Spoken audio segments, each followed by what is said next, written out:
महादेवी, जिस प्रकार सूर्य का उदय होता है अस्त होने के लिए, दीपक जलता है बुझने के लिए तथा पुष्प खिलता है मुरझाने के लिए, उसी प्रकार जीवन का जन्म होता है मृत्यु को पाने के लिए।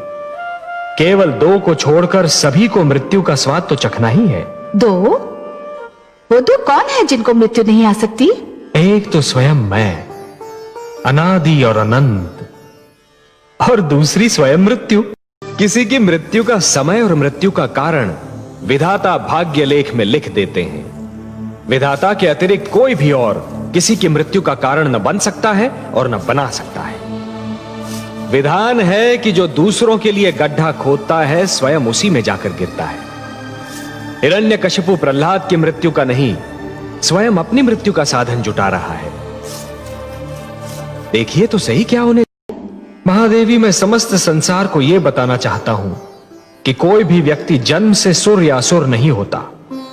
उसे सुर या असुर बनाते हैं उसके कर्म, उसका चरित्र और उसकी प्रवृत्ति। हे महादेवी, जिस प्रकार वृक्ष पर उगने वाले पुष्प और फल आवश्यक नहीं कि उसी रंग के हों जिस रंग का वृक्ष है, उसी प्रकार आवश्यक नहीं कि हर पुत्र कर्मों में, चरित्र में और प्रवृत्ति में अपने पिता के समान हो। यदि कोई सुर का पुत्र दुष्कर्म करेगा तो असुर कहलाएगा, और यदि कोई असुर पुत्र चरित्रवान होगा। हां महादेवी, यही नियम है। जो जितना बड़ा अपराध करता है उतना ही बड़ा दंड पाता है। इसलिए बुद्धिमान व्यक्ति तो केवल वही है जो कोई भी कार्य करने से पहले एक बार नहीं 100 बार विचार कर ले कि उस कार्य का परिणाम क्या होगा। हे कमल नयन, मैं तो बस इतना ही जानती हूं कि आप जो कहते हैं वही सत्य है। कि जिस प्रकार जब एक पुरुष भटक जाता है तो केवल एक ही व्यक्ति भटकता है, परंतु जब एक नारी के पैर डगमगाने लगते हैं तो समस्त परिवार डगमगा जाता है।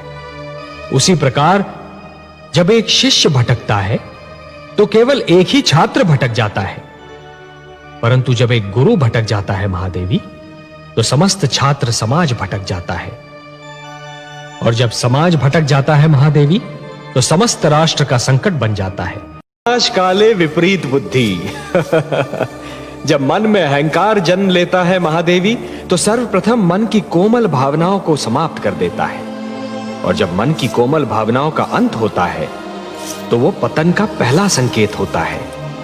जिस प्रकार पत्थर की चट्टान पर पुष्प नहीं खिल सकते, उसी प्रकार कठोर हृदय में सुंदर भावनाएं नहीं रह सकती महादेवी।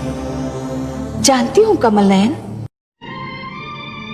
कलयुग में मनुष्य की विचारधारा इससे भी गिरी हुई होगी।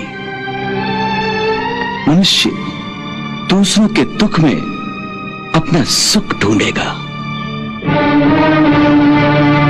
अपने परिवार का पेट पालने के लिए दूसरों की हत्या करने में भी उसे कोई ग्लानि, कोई पश्चाताप नहीं होगा।